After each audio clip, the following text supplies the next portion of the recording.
Today we are talking about advanced cycling equipment. And Keith Putman was awesome enough to join us for this. And Keith is a bike mechanic and he is a fitter. So he knows his stuff. And he's at Biker's Choice and Mount Juliet. And a bunch of people go to him for fits and cycling equipment. And he knows more than all of us combined about this type of stuff. So thanks for hopping on, Keith. We You're appreciate welcome. it a lot. And obviously, we have an outline here and a presentation, and everybody should feel free to interrupt and ask questions.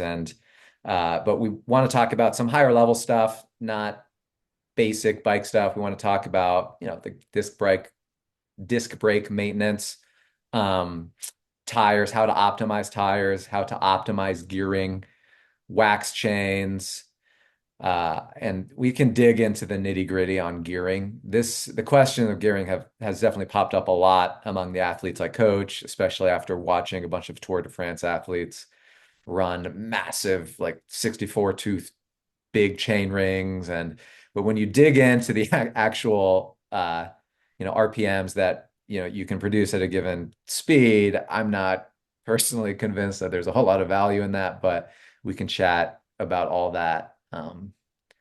But Keith, did you want to maybe just introduce yourself a little bit more for those who don't know you? Yeah, sure, man.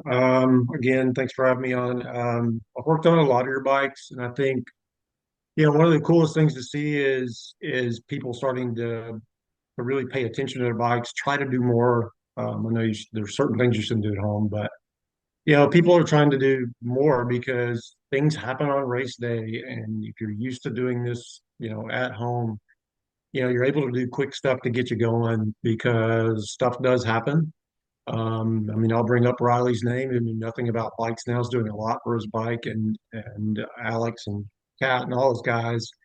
I think it's just really important that you become involved in the maintenance in your bike instead of just dropping it off, but knowing how things work.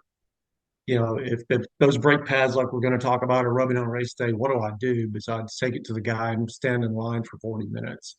Mhm. So it's really cool to see a lot of people kind of taking this and doing it themselves. Yeah, it's important. And I firsthand experience being with athletes, race morning, all of a sudden there's brake rub and you were trying to straighten the rotor or widen the brake pads. And, arguably that's too late. We definitely want athletes to be on top of bike maintenance and make sure that they're doing what they need to do to minimize the likelihood of a mechanical on race day.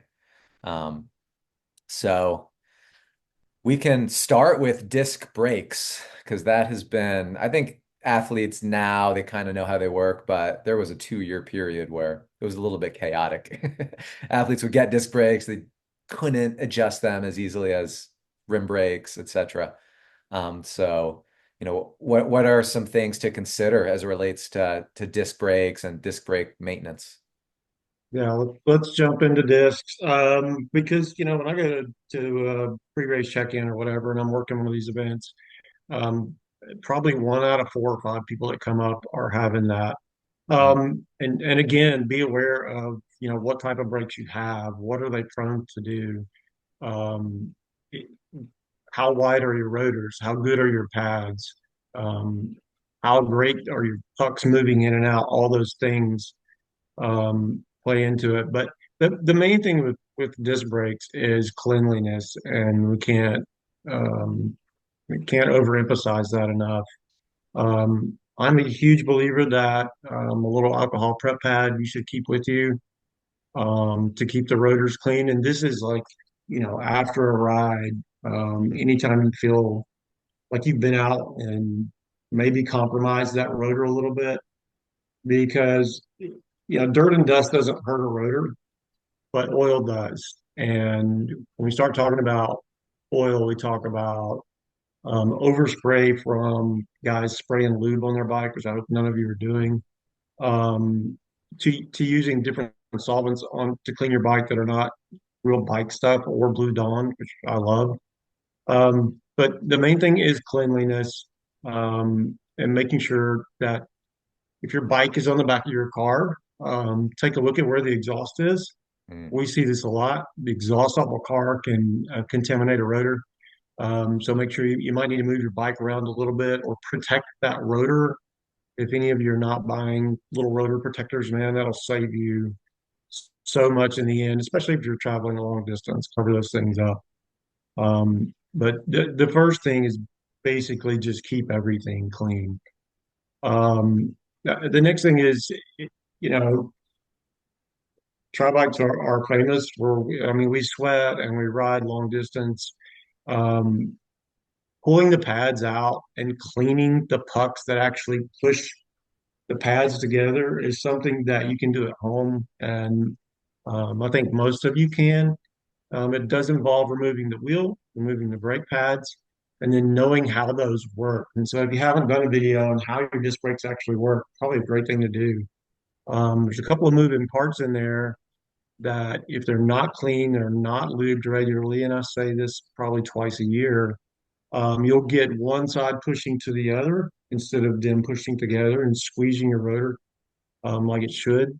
So being able to maintain that, if you're not comfortable with that, take it to your shop and let that happen. Um, Also, a huge believer that you should change your brake fluid once a year. Um, a lot of guys don't do that, but there's hardly any cost to it. Um, if you're using dot three or SRAM, you're less likely to have to do this, but the mineral oil does kind of get where it expands a little bit. So Shimano uses and Tektro use mineral oil. SRAM uses dot five fluid, which is a little better for high heat and longevity. Um, but that fluid should be pushed out once a year just to make sure that that's not an issue. mm, Um, and then when we start talking about, did you compromise your rotor? So if you're out on a long ride and the road is oily, your brakes start honking, it's truly annoying. But the first thing you can do is you got to pull the rotor off and get it clean. Um, in the shop, we will take measures as to pull it off, put lighter fluid on it, catch it on fire, burn all the oil off. Not a great thing to do at home. But if that doesn't work after you've tried to clean it with alcohol, it's just time to replace the rotor. Sometimes you can't get all that off. And if you've got an oil on your rotor, more than likely your pads are shot. Um, Most of you guys probably use organic brake pads, and they're organic and metallic. Organics don't stop quite as well, but they last longer and they're quieter. And being most of us doing triathlons, um, critical braking and sudden stopping is not quite as important over time. But if you're using those organic pads, like we mostly do, they will suck up any oil that you get. And so at that point, we try to clean them, but most times it's time to just trash your pads and start all over. So, I mean, the key to brake pads is to brakes is just cleanliness. That's all there is to it. yeah, that's helpful. And so replace the pads at least once a year, regardless, it sounds like, and rotors. How often do you think athletes need to replace the rotors? I know it's a function of mileage, but could that be every few years, or is there a reason Yeah, to replace those more? right. So reasons to replace your rotor would be A, you compromise them, you've got oil all over them to the point that you can't clean them enough. Hmm. The next is to look for discoloration. Discoloration on the outside of the rotor where the pads meet. If it's a pretty like kind of marbly color, that means they've been hot. And then also measuring the thickness of the rotor is something that Shimano and SRAM will both tell you to do. And so that is written on every rotor, what the thickness should be. I kind of cheat a little bit on this because we see so much rotor rub and brake rub in triathlons. If they get a little skinnier, it's pretty fine. We don't do that kind of technical braking. But that's when to replace. And then truing the rotors, it's I'm sure you've all kind of attacked that. It's really tough to true a rotor once they get out. to a certain point. So if it's wobbling and you're close on one of your brake pads, Mhm. give it a shot to true it. Take it to somebody that's got a whole lot of patience that can sit there and pull it, or just get new ones. They are pricey though, so take care of them. Rotors, bike cars have gotten crazy. You guys know that they're so expensive now. But yeah, there's a certain point where they've been overheated. It's time to just trash them and get new ones. Hey, Got one it. thing I'll jump into and say, if you're ever traveling with your bike and you have a travel bag or a bike box, always remove the rotors from the wheels because it seems like it's the case that they get bent in transit and it's Mhm. the easiest way to protect them, because when they're on the wheel, like there's obviously space for it to get compressed or whatever. So always a good opportunity to take them off. And I think most of the rotors on our bikes that we use are center lock, which just is like a Shimano tool or the cassette tool.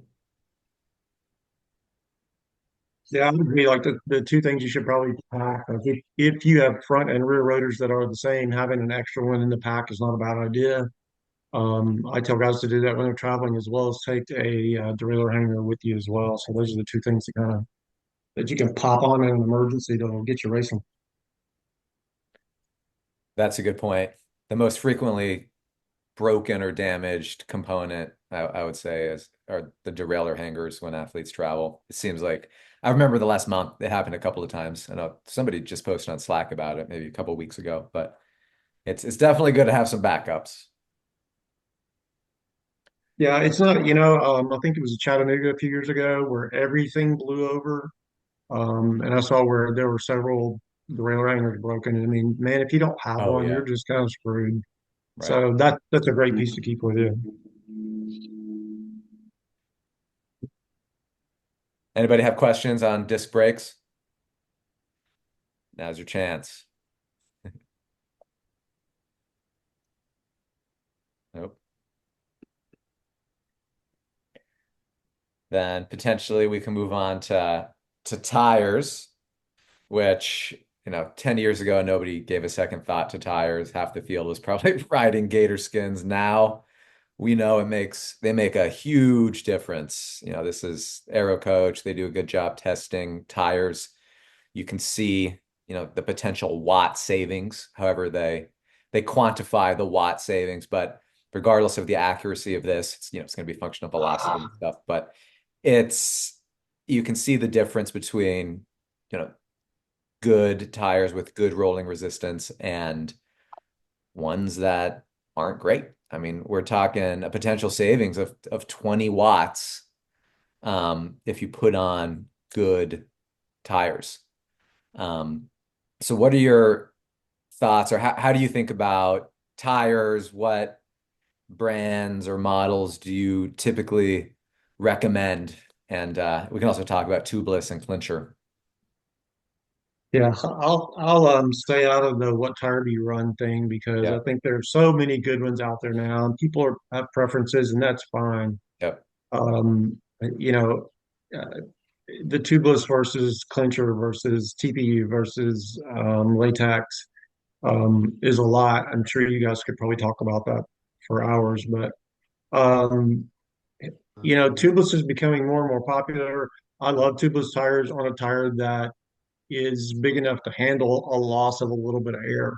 Um, I'm not a huge fan of 25s with tubeless just because Mm. it does take a little air out of your tire when that if you get a puncture and you don't know it, and let's say you lose a little air in a 25, which has very little volume, then you're racing on, a 25 with probably 60 psi in it, and that's not going to be great for anybody. 28, 30, 32 even, there's a little more volume of air and can recover a little better. So it's kind of the concept of that. When I started racing, we all ran 700 by 19s at 140 psi. And it's crazy to think about how the softer tire is faster now, but we see the research, and even old guys like me that don't want to change have to do that. So, yeah, I mean, tubeless is just kind of a thing now. Um, and I'll let you talk about width of tires a little bit because I know you've gone a little bigger, but it has so much to do with what rim you have. You can't just run a Mhm. tire because somebody else is running it if your rim is a little narrower. And that rule of how much does it stick out on the side is just kind of a guideline to follow. Right. Yeah, I mean, we're definitely seeing a trend to wider tires, like you mentioned. I think so many athletes are running 28s. We'll see what the what the upper limit is. You mentioned 32. Do you know athletes running 32s for triathlon or time trials? Yeah, there are a few, and was it Singapore that got one on 30s this year, maybe or 32s? Oh, interesting. And everybody was really surprised he was wider than everybody else. Hmm. We've all tried it. I've gone, my personal self, I've run everything from a 32 to 25s. And I kind of think 30 is the sweet spot. It's the kind of what all the data shows. That's Hmm. about as wide as you're going to get before it starts going the other way. And you start getting into a little more rim weight, things of that sort. Hmm. That's true. But the cushion is nice, and then the speed is great on these new tubeless setups. I'd be anxious to know how many people are running TPUs. I'm selling more of those in the shop than I am latex at the time.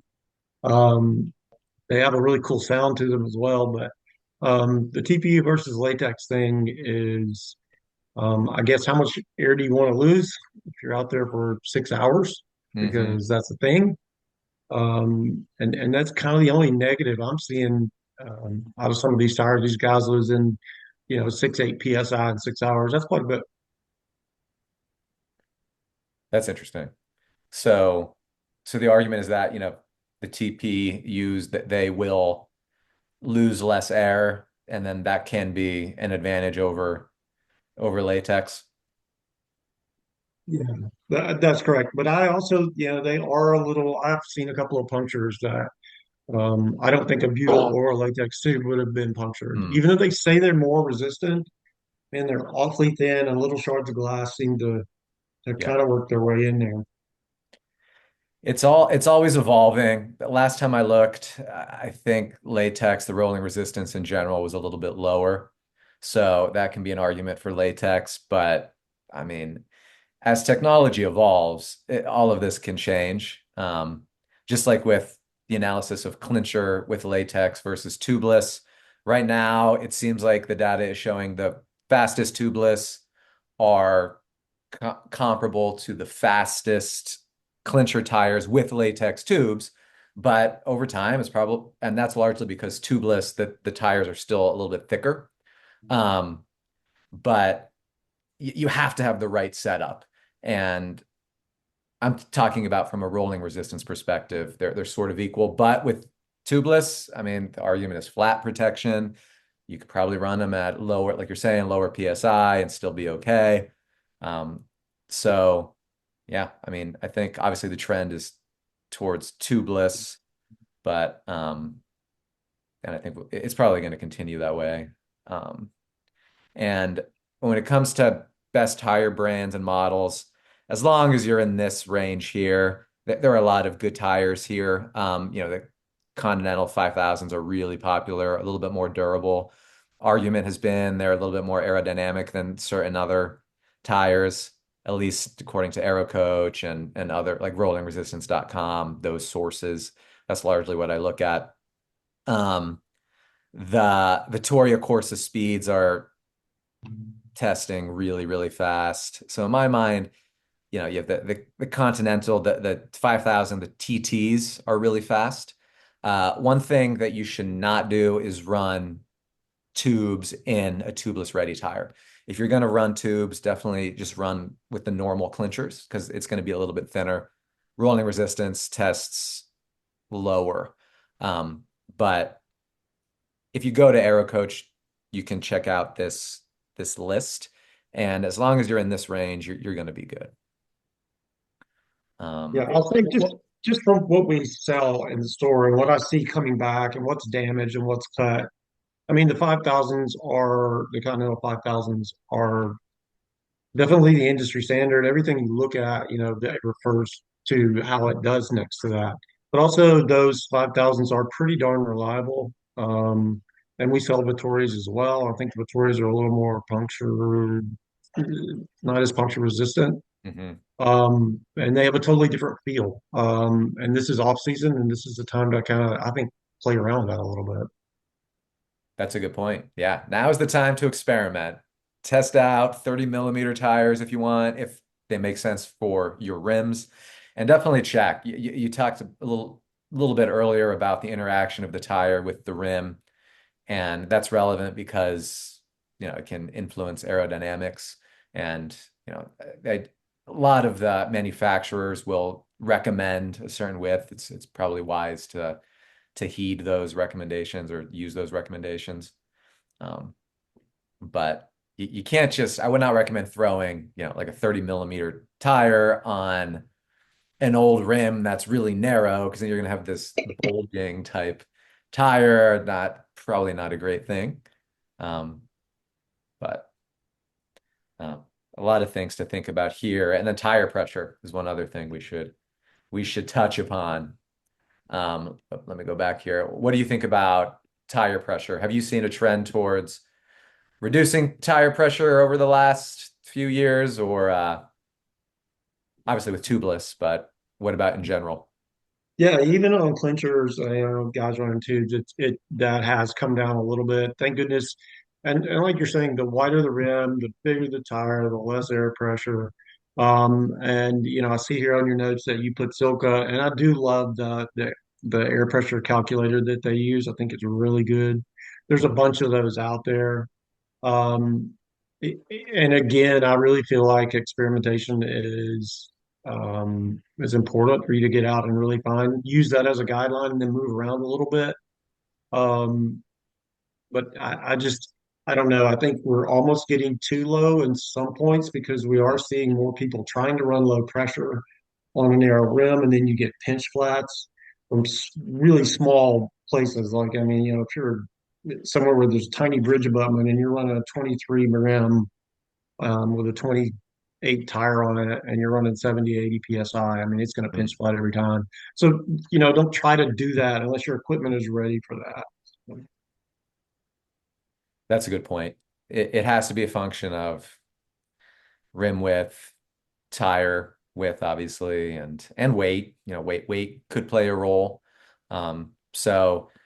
But silica is the calculator I typically use. I just throw it in if athletes have questions and check it out. And you can calculate that. But yeah, it does seem. I remember 5 years ago, 90 was the commonly recommended, ballpark PSI. Now as for clinchers, now it's gone down a little bit. I think it depends on weight, but I run them at around 80 for racing. Seems to work, but um, these things Yeah, matter. Marginal gains matter. it's very difficult to look at a zip come in that is a hookless bead, and you got to put a tire on it, and the max PSI is like 58, and it just Mm, seems wrong. But I think we're pushing it a little bit, but that's yeah, go by the standards that the wheel and the tire set. And not all if you're doing hookless, not all tires are even though they're tubeless are ready for that rim. So make sure compatibility is right and all that stuff. good point. Yeah, one thing about the hookless rims, you definitely want to adhere to the limit because if you go too high, it'll blow it off the rim. I had an athlete damage a wheel because of that. Mm, But another thing to consider too is the road conditions. So if you're at a race and the road conditions are going to be pretty rough, you might want to change your setup if you have the ability to versus a road that is going to be buttery smooth. Based on tire pressure and even the tire width potentially. yeah, at Waco this past weekend, an athlete, a coach did it, and he flatted, unfortunately, and the road conditions were really bad. And he said that there were 50 or 60 athletes who flatted, and the mechanics on the course, they were like, it was more flats than they've ever seen. So, paying attention to this it's important, because on rough courses, it helps to have, think about durability, think about potentially reducing PSI, but not too much because then, like Keith said, you can it can cause a pinch flat. Um, I know I don't know if it was Waco, but there's always like one or two Ironman events that have like thorns on the course, and that's yeah. always something to consider too. Like if there's debris or like types of bushes that carry thorns and they're going on the road, um, that's obviously going to be a hazard, and the risk of getting flats is going to be much higher. hmm And in those situations, the argument is probably tubeless. You can run tubeless with sealant, a little bit greater flat protection. Does anybody have any questions on tires? Any questions or thoughts? I recommend people if you're doing your tires at home, because we know how hard tubeless tires are to mount and to remove at times. Get yourself a really good pair of tire levers that are, displace a lot of the tire at once, not something skinny that'll chip a rim. And we try like crazy in the shop. There are very few times that I use a tool to put a tire on. Hmm You can almost always get it with your hands if you know how to do it. Do a couple of videos on wrenching it, not using your thumbs, but using your whole hand to roll a tire on. Using your thumbs is kind of, you don't have as much strength there. But if you don't have to touch that rim with a tire lever, even with it, whether it's a tube or tubeless, you're better off to do it. So kind of get better at that. Yeah, that's a good point. What are some of the hacks? I know that ending at the valve is good, and then pulling that bead sort of into the center challenge or center channel is the hack. I think that's the biggest thing. Pulling. Yeah, the unfortunate thing is there's not much of a center channel on a tubeless rim. Oh yeah. So yeah, when you pinch them together, I usually stand over the rim, use your body weight to kind of push it down towards the valve at the bottom, like you said. If you can use your weight to kind of make sure you really stretch it down in there, you can almost Hmm. always get them on. But just doing it in your lap or trying to force it on, use your body weight Hmm. to really stretch it and pop it on there. That's a good point. Yeah, that's a good technique. I know a lot of athletes end up pulling up, but yeah, I like that. Using your body weight. Anything else before we move on to gearing?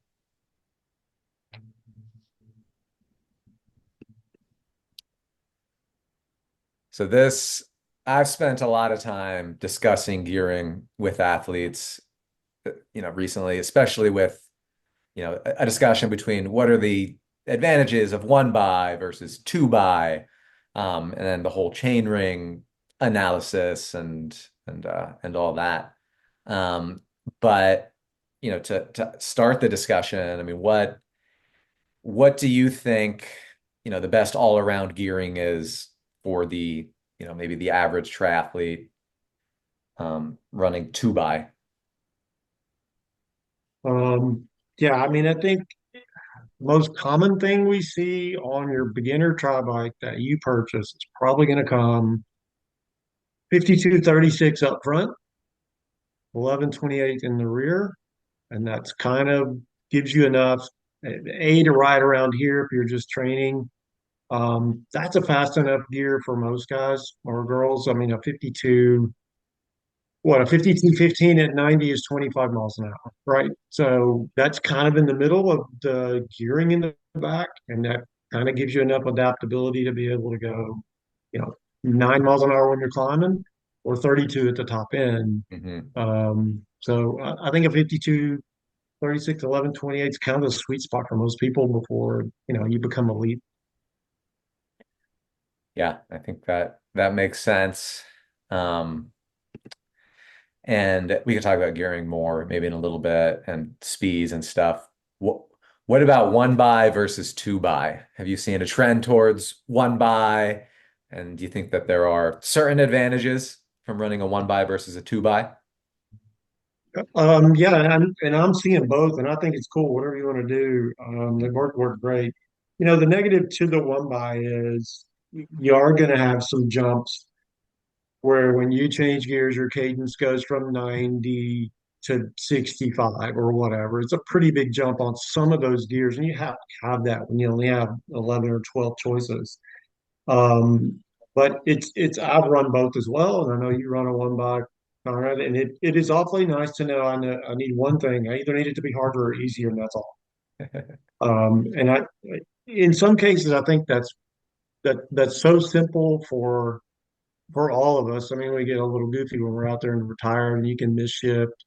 I'm on a lot of the bikes now. I think with them the gearing set up in synchro is so sweet, except for that one spot. If you're not expecting that front and rear chain to change at the same time, you get a little lag in performance. You get out of rhythm a little bit. So I think the one by has a definite advantage there. You're going to give up something, or you're going to give up a little bit of cadence, clean cadence shifting in the middle, or you're going to give up climbing. We definitely don't want to give up top speed. But I mean, they both have pros and cons. I'm cool with both. I have one bike set up each way right now. Hmm. Same. Road bike is two by, and then TT bike is one by. Um, but yeah, I mean, when I'm discussing with athletes, I just don't think it matters a whole lot. I think for stronger riders, especially, it probably doesn't matter a whole lot. Obviously, if somebody is a little bit weaker of a rider, they might need a little bit more, I guess, resolution or fewer steps in between gears. Um, but I don't think that one is overwhelmingly advantageous. There are pros and cons to each for sure. Um, but you know, the chainring question has come up a lot over the last year or so. It sort of started with St. George and everybody, thinking about I need a big chain ring when I'm going down Snow Canyon. And, it's a valid consideration. And certain athletes, they bought 58 tooth chain rings up front. And I guess, you can argue maybe there's a little bit less friction by doing that. Yeah, you can access some obviously some bigger gears to spin and put out power when you're going fast. What have you seen or have you worked with athletes who have really wanted to go bigger with up front with that bigger chain ring? Yeah, and then like we said, it's their choice. But I mean, you look at the sweet spot of, and this is what I try to let people know is if you look at the sweet spot on your front chain ring to your rear, you want the straightest chain alignment you can have at the speed you're going to run the most. Yeah. In order, if you're a 90 cadence guy and you're going to run 25 miles an hour for most of the race on a flat race, a 52-15 is a direct chain line. Mm. So, going to a 58, your direct chain line is going to be with you averaging 27.5, which is great if you're that fast. For most people, it's not. So I think trying to find I'm going to have to climb something with this big chain ring. And what's the chain line look like, in a 58-28 or a 58-30? If it's way out of bounds, then the resistance goes up. So I'm a big chain line guy. I really feel like you need to find your sweet spot where you think you're going to run most of the race. If it's a flat race, that chain line needs to be straight and it needs to be at your cadence, at your whatever. But just not trying to go so big that your cross chain half the time is not beneficial. That's a great point. Thinking about alignment during the vast majority of time that you're actually spending riding. That's a great point. I do think that many athletes kind of overthink that descent and the ability to put out power on the descent. And this wasn't in the original presentation. I pulled this morning because out on the trace, I run a one by and my front chain ring is not particularly large. It's a 51. And I could go bigger, I would consider it. But, I remember I was going like 40 some miles an hour down one of those hills and I was putting out 270 watts because I was not spinning out. I was going like pretty fast. And this is an interesting chart because, like a 50-11, which is not like a 50 is a small ring, 50 at 52.3 miles an hour, you can be spinning 90. How many of us on this call have gone 52 miles an hour and thought, oh, we need to be putting out power? I think athletes might overthink it a little bit. I think that low 50s probably works best for most people. Even, Snow Canyon, you can make an argument for something different. Maybe with a bigger chain ring, there's less friction of the chain going around. These things can make a difference on the marginal end of things. We're looking for those marginal gains. But I think if athletes looked at this chart, they might just kind of relax a little bit because everybody can probably, if they have to, spin at 110 RPM. And that's with the 50-11, which is not a big gear. I mean, that's a fairly small ring. We're talking about 64 miles an hour. So I don't know. I have never experienced an issue of spinning out. I cannot think of a time where I spun out. But so many people are talking about it, and I don't know if it's just grounded in reality, honestly. Um, but you can argue that there are other advantages beyond not spinning out, just like improving or reducing friction and stuff like that. Um, but I know that when we think about gearing ratios and comparing 1 by to 2 by, it's good to think about the ratios. What if somebody wants to run a 1 by and they're running a 50, like this is the setup that I have, 51, 30. So, if I think I have a 32 right now. It depends what cassette I have on, but you know, that ratio, so 51 over 32 is 1.59. If I was using maybe a more traditional kind of um, setup with a, like say I was running say a 52, let's say, where is 1.7? Or sorry, where is 1.6? We're looking at like hold on. So 1 by 51. So 51.33 is 1.55. 1.55 is it's basically the equivalent of like a 46.30. Is that accurate? So point being, you can achieve a very sort of easy gear with the 1 by. And if you look at the ratios, you can kind of understand the equivalency. When I did Nice, I climbed the Col d'Avance with a 51.36. That's 1.42. I was fine with that. That's basically the equivalent of something like, like a 43.30 or, something like that, 42.30. And so if you can put a large enough cassette on a 1 by, you can do some good climbs. But you need to know your power and you need to kind of know what ratio you need. If you're going to be ascending a 6% grade for an hour or something, you have to kind of understand what your ideal ratio is and then use that, when you're thinking about 1 by versus 2 by. And I know that one athlete had a question about this. Chris asked, what conditions/grades would you recommend not running a 1 by? I mean, I guess it kind of depends on the athlete, but um, I don't know if you have any additional thoughts, but I think it's just about looking at the ratios and what you need. And I think you're right. And a lot of people are that are getting new SRAM bikes equipped with SRAM stuff.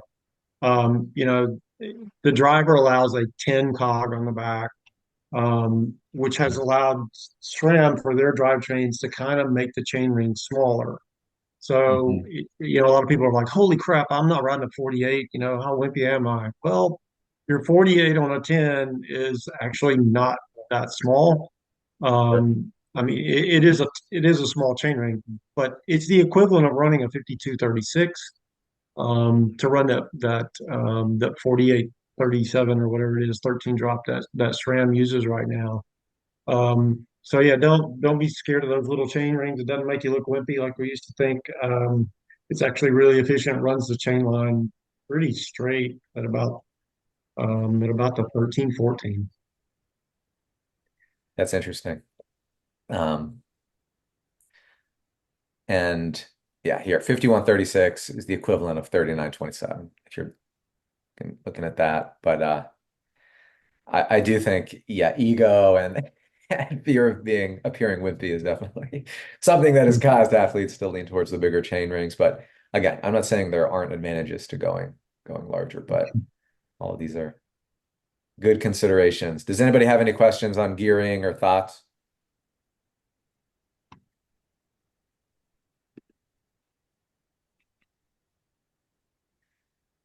So moving on to other equipment considerations. Cranks, the other big thing. So what are your thoughts on shorter cranks? Um, yeah, the crank you need, not a shorter crank, but the right crank to Yeah. start with is probably a better way to look at it. But yeah, I mean, trying to get over the top of a pedal stroke efficiently from a position where your hips bent at 110 degrees at the top of your stroke, it just makes sense to have a little shorter crank to alleviate the dead spot, to alleviate your hamstring having to take over on the other side when you come over that dead spot. It makes you more efficient. Um, you know, a lot of it depends on your fit on your bike as well. If you're on the right size bike, if you're on too small of a bike, if you're crunched up, all of that kind of plays into part. But I think the general trend is to certainly go shorter. I know a lot of people it doesn't make sense because you feel like you're losing leverage, but it's so small of amount of leverage that you lose Mm, that if your pedal stroke is efficient and you're a great, you can get that cadence up where it needs to be.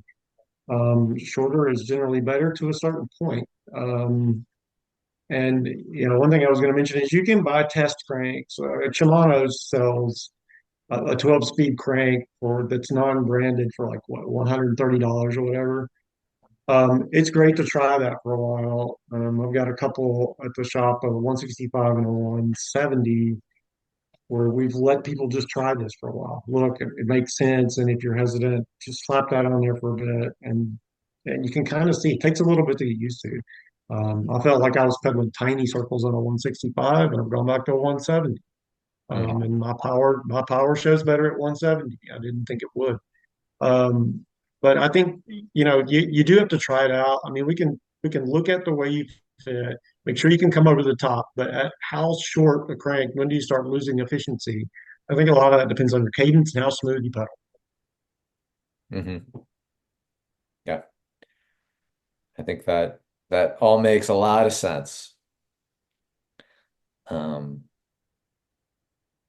so when we think about the pros and cons, I guess it just has to relate to the fit, like you're saying. I guess that's the, the answer. There are pros and cons. It's just you need to ride what you need to ride to be most efficient. So pros and cons. It's kind of there's a problem with that question, I guess. You need to be on what's best for you, but cadence and efficiency and I guess anatomy and hip angle matters. So that's good. Um, and then what about lubing a chain? Do you wax chains now, or what are your thoughts there? Yeah, so do wax chains, and I think the product has gotten better for waxing chains. We tried this 5 or 6 years ago. It was a mess. Um, and I think we're beginning to understand it's not necessarily the wax, but what the wax carries and where it gets to Hmm. on the chain. Topical lubes don't get inside the roller like they should, and that's why a wax chain works. So many, I mean, just so many pros and cons on it. Silka has made it easy. I really feel like that. I did the whole crock pot thing, trying to get the temperature right. You're trying to use your wife's temperature gauge in the kitchen, and then you get yelled at. But it's the new stuff just kind of takes the guesswork out of it. Um, and then, you get into, do you wax? Okay, or am I going to wax every chain? Because once you go waxing, you kind of got to be in the game for it.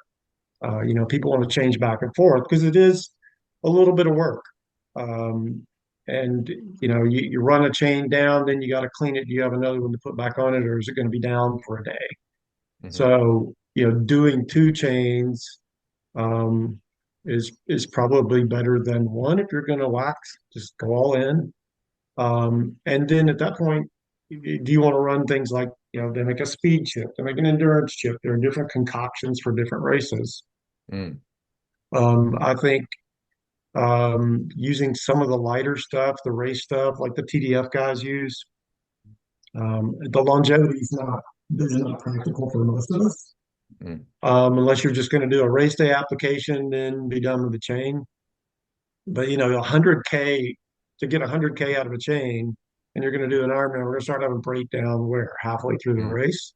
Yeah. So using something that's a little more endurance based, even though it may cost you 1 watt, it'll stay on there longer. And then there's the drop wax over the top of wax now, which helps the longevity between those dips. So I'm a fan of the change. You just really got to be ready to jump in it and know it's going to take some time. It's going to be costly, even though your chains last longer. You still have to do the dip. You have to do the clean. You got to do the maintenance. So if you're okay doing that yourself, you got to use a new chain clip every time you take the chain off and put it back on. Even though most of us don't. If you bring your bike to the shop for me to do your wax chain, you're going to be hit with $6 every time you do it because we're going to put a new clip on it. Hmm. As most manufacturers tell you not to use those more than once. Right. So it's a little costly, but if you're all in and you like to pull stuff like that, I think it's really cool. Waxes have gone, the drip waxes for a clean chain, just the drip part have gotten better as well. Hmm. Um, it's not for everybody, and as long as you use a top level lube and really clean your chain like you should. And when I say clean it up, I mean taking it off and actually blowing the chain out, like getting all the stuff out of it before you re-lube. And I don't know. I think waxing is fantastic if you have the time to do it. I have a question about like getting set up with a wax, like a whole wax system. Um, I currently am fully set up. I know that Riley is on this call, and we were talking a little bit about this before a gravel race.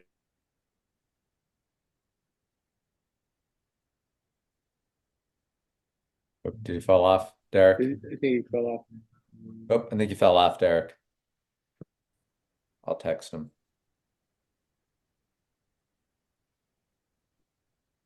I wonder if Riley knows what he was going to ask. He's showing up. I wonder if we're just No waiting. way. No way. If I had to guess, it would be about like the whole entire setup needing to be waxed, like chainring, derailleur, like so switching in and out. It's not really practical. I think that might be where he's going, but Yeah. can't speak for coach. Yeah. There he is. Like I was more so like asking about like I've got multiple bikes, multiple sets of wheels, trainer, like there's a cassette on everything. And whoa, sorry. I joined on my phone again. But yeah, there's just like a chain, like I don't know. If I'm not fully set up with wax on every single cassette and chain, am I like contaminating the wax chain every single time I like take my bike off the trainer, put the like wheel set on, swap it back off?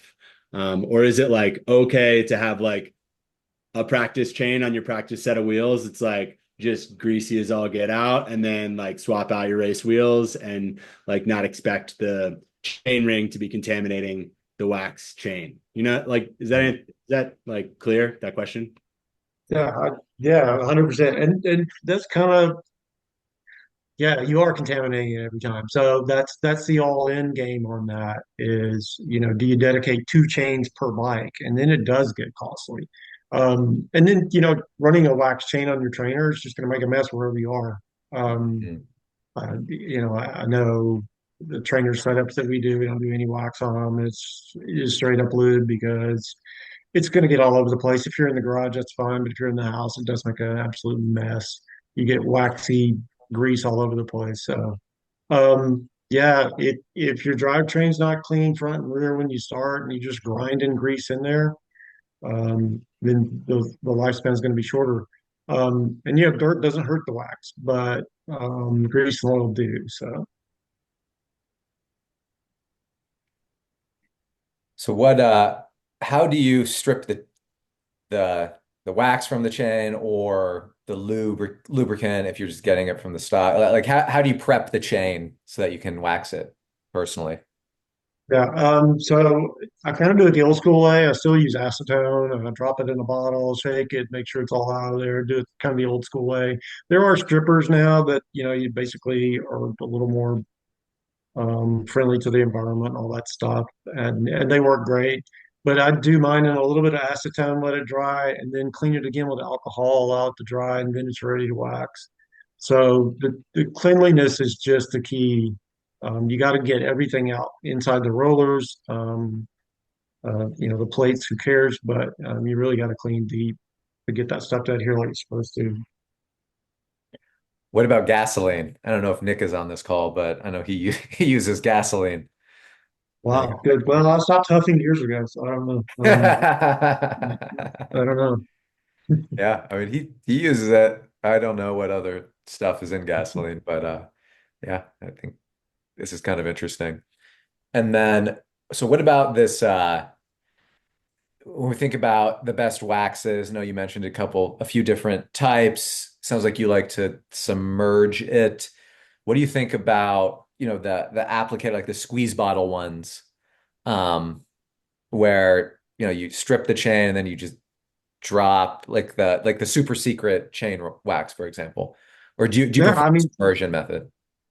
I, the submersion's great, but I mean the drip wax is pretty good. I think I saw a couple of tests where it's 65% as good as a dip if you allow it to dry or whatever. That's pretty good. You're still getting the water savings, but I don't know. I really think dipping and then obviously riding the chain for 30 miles before you race on it and breaking it in. So a lot of people Hmm. don't. Make sure you get all the excess stuff off. Just leave the good stuff in the rollers.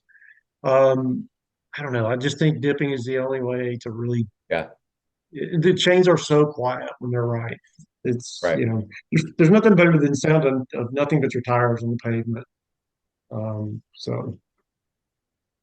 And then so do you guys offer a service where you'll wax athletes' chains for them and stuff like that? Did you mention that earlier?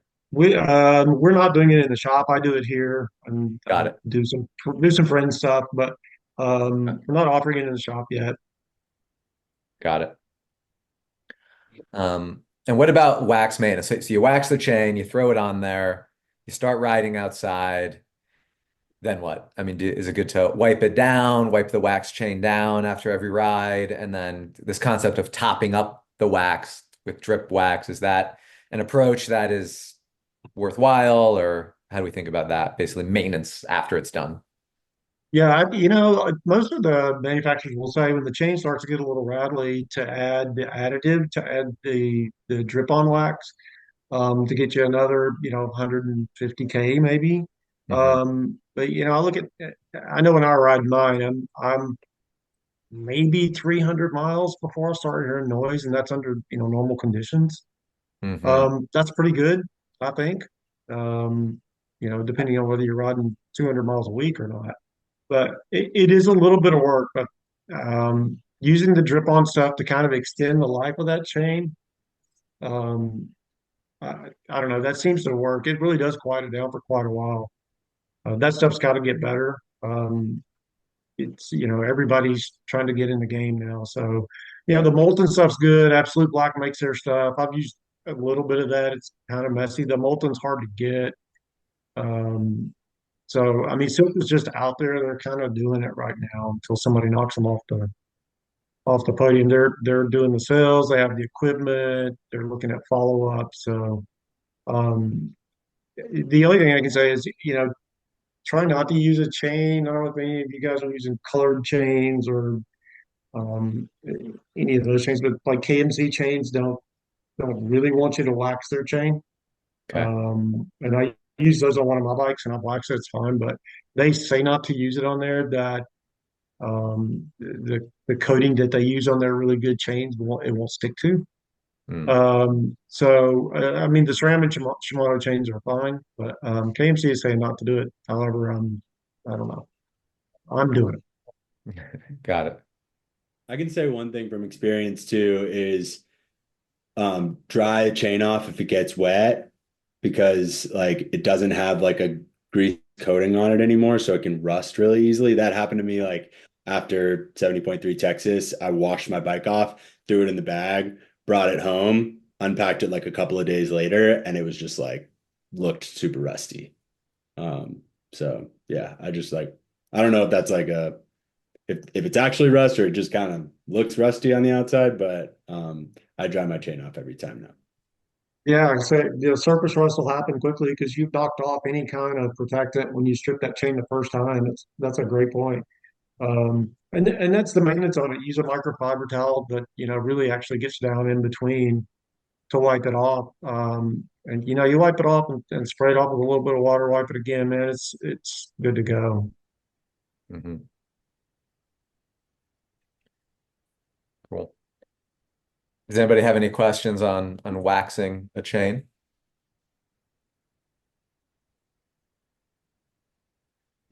Nope. Then we can get sort of to the last piece of business. We're almost at an hour here, but these were some questions from athletes, and I think we chatted about these a little bit. We addressed Chris's.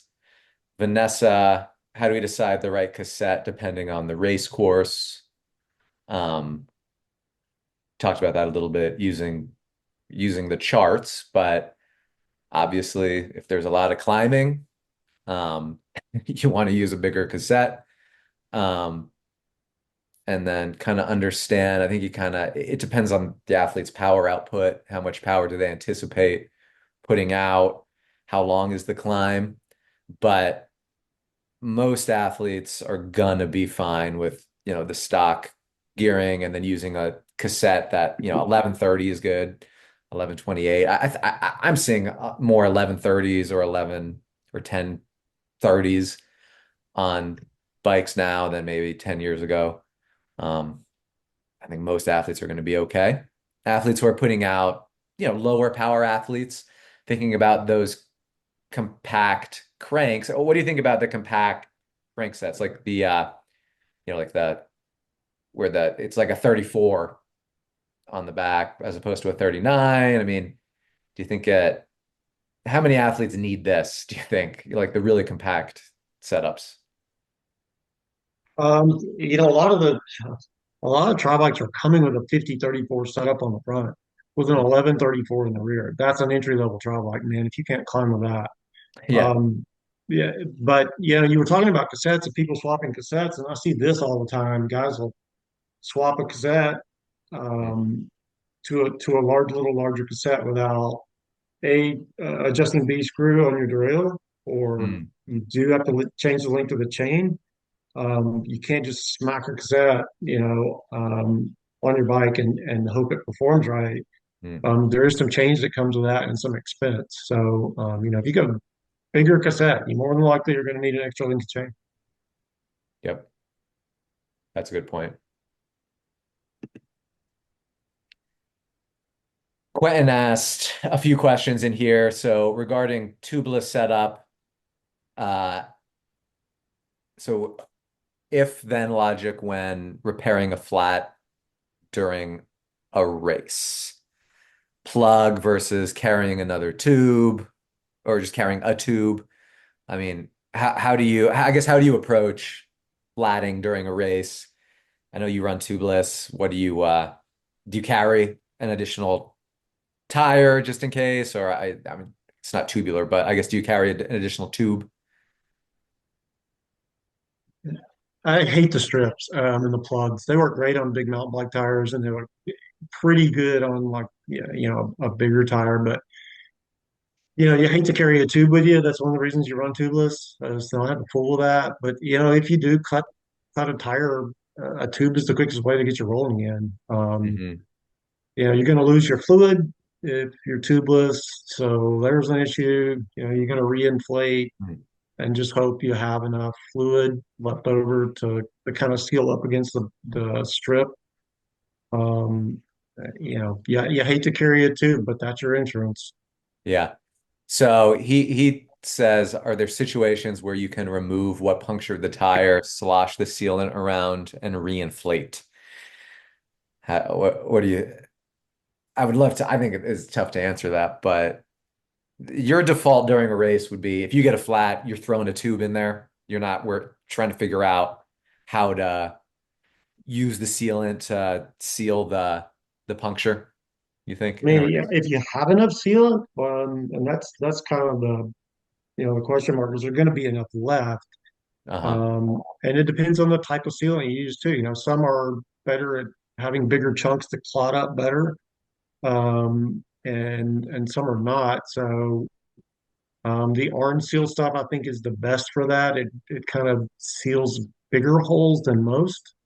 Um, but I don't know that I would take the risk of fooling with it and then it being in the back of your mind while you're trying to throw down, as opposed to just slapping a tube in it and going. Hmm. If you remove what's in the tire, and then there's that. We get in a hurry sometimes when we have a flat. They'll figure out the cause. If you got something sticking through your tire and you put a tube in it, then you're gonna have another flat. So um, I don't know. I would slap a tube in it just for peace of mind and it'd be racing again. That makes sense. I think I'd err towards that for sure. It's a good question.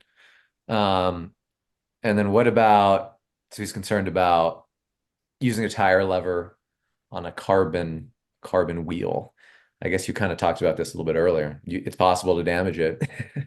Yeah, we see them popped all the time. People putting metal levers on the helm or whatever. Oh, wow. You don't have to use a lever, don't. I mean, just you got to use a lever to get it off, but I don't think you have to have one to get it on most times. Hmm. That makes sense. Um, and then performance loss when you're putting a tube in a tubeless tire. I don't know if you have off the top of your head. What do you think about the performance I loss? mean, my thought would be you're up and rolling again. Who cares? Yeah, you just got At kind of got that to take point, it. yeah, you're just moving forward. Yeah, I don't think it's particularly significant. I think we're just talking about a couple of watts, a few watts. When I don't have the data off the top of my head, but we did a podcast months ago where we looked at like a Continental tubeless ready tire with a tube versus running the tubeless ready tire tubeless. There is a penalty by running a tube in that specific tire, but it's not outrageous. I don't know if it's a handful of watts, it's really not a big deal. You have to do it anyway, but it's enough of an impact that one should not run to from at the beginning of the race. If you have a tubeless ready tire, you should not run a tube in it. Get the thinner ones that are made just for clinchers, not the tubeless ready ones. They're usually a little, at least with Continental, they're thinner and lighter, reduced rolling resistance.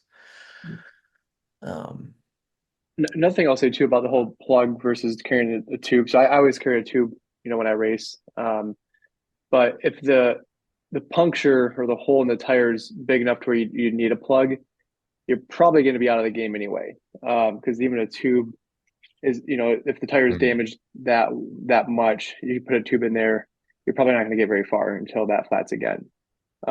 So that's just my take on it. But yeah, like you mentioned, like the plugs are going to work well for the meteor tires, but um, I think it's probably okay if you carried it with you like on training rides. But for a race, I mean, I guess I've never experienced this, so I'd have to kind of play around with it too. So, but I guess it is the case that like if you have a tube on you, you're going to get to the finish line, provided that the gash or the puncture is not massive. Yep. Carrying a tube, I think, is worth it in a race. I think that's the bottom line. Lean towards just throwing the tube in. And then, Josh, I'd be curious to hear your thoughts on an oversized pulley. Worthwhile upgrade or gimmick? Well, I'd be interested to hear yours because I'm not a fan. I think I'd take more of those off bikes than uninstall. The Mm. wattage saving is tiny, and I think shifting is sometimes compromised, which is why you don't see them on a lot of crit bikes. You see them on time trial bikes where straight is straight and staying in the same gear for long periods of time, and trying to save a watt here or there. But from what we've seen, the shifting quality is not quite as crisp.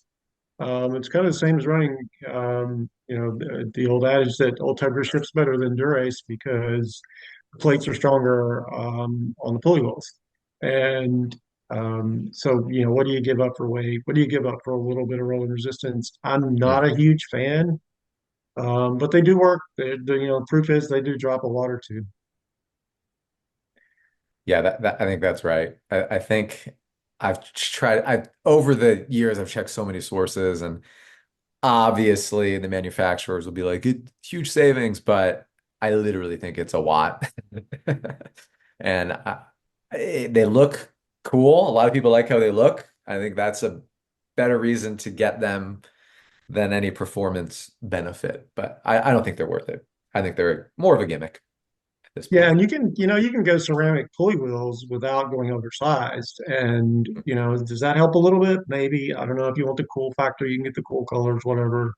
But I don't know. I don't think the shift quality is quite as good running the bigger pulleys. That's a good point. Thinking about the shift quality. Yeah, I don't think I've ever recommended one as for watt savings. So Right. cool. Does anybody have any other questions or thoughts about bike equipment or something that we missed? I know Riley asked something in the chat earlier about like what are just like good practices from a maintenance perspective, like on a every time I go out and ride before and after, what I should do like monthly or quarterly, and then what I should do like every year if you have like a hit list of that. Yeah, well, it's off season, right? For most of us, and time to do. You should probably do your yearly service now, which includes, new brake fluid. Let's look at rotors and pads. Has your bottom rider been done? How many miles? It's time to do the bearing stuff, especially if you own a Canyon. You do headset bearings this time of year. Um, but I think this is the big service time, should be fall, so you're ready to go in spring. After every ride, and I mean, one of the things you said, wipe the chain down, whether it is you're using regular lubricant or you're using wax, wipe the chain down, get the gunk off. That's what saves your drivetrain. And then I don't know, normal maintenance stuff to bring into the shop. I think now's the time to do it. Um, we all just get on our bikes in the spring and hope they work. But we have to remember that bicycle parts, people get ticked because they have to do so much work to their bike as opposed to their car. If you look at disc brake parts on a car, you hardly ever do anything. On a bike, they're very thin, they're very small, they're very breakable. And that's why we have to do more stuff. So, yeah, wipe the bike down when you get done, inspect the tires, and, then you're ready to ride again. But we see more over lubing than anything. If you lube your chain, whatever you do, wipe off the excess before you lube the chain. Um, but I don't know. It's the off season. It's time to kind of take care of your bike and goof around a little bit if you're going to do upgrades. I Great had one more points. question. Um, you said at the very beginning there are some like it's cool that people are like starting to do some of their own maintenance, but there are some things that you should never do. Do you have a like don't ever do this? Just take it to the bike shop. Like couple, I don't know, like handful of things. Yeah, there's a few things. Yeah, bearing stuff, heads up bearings, bottom bracket bearings. I don't even do that in my house because having the light, having the right tools, all those things are super important when you're getting into the deep stuff. I don't know. I think as you get better at it, I'd rather see people, trying to do stuff this time of year and messing it up than to try to do it during the season. Mhm. Um, brake work, hydraulic stuff is a mess. If you want to do that at home and you have bleed cups and you have syringes and you want to do all that stuff, I think it's great to know how that works. If you don't have the light, you don't have the place, you don't have the tools to take to the shop. But otherwise, I mean, I think sometimes we're scared of our bikes. I'm kind of scared to work on them a little bit. There's so much information out there that's terrible about servicing your bike. So if you want to service your own bike and you want to learn that stuff, go to Park Tool, somebody that you trust, or go to Shimano or go to SRAM. Don't get on Bubba's YouTube, showing you how to bleed your brakes at home. But there's really good information out there, and I think if you don't have a bike work stand, everybody should buy a bike work stand. I mean, it helps you be able to clean your bike correctly. You can spin the gears, you can inspect the tires. If you're only in an apartment, you slide it under the bed, whatever. But a cheap bike stand is just almost a must for anybody that has a $4,000, bicycle sitting around that you don't look at. Good point.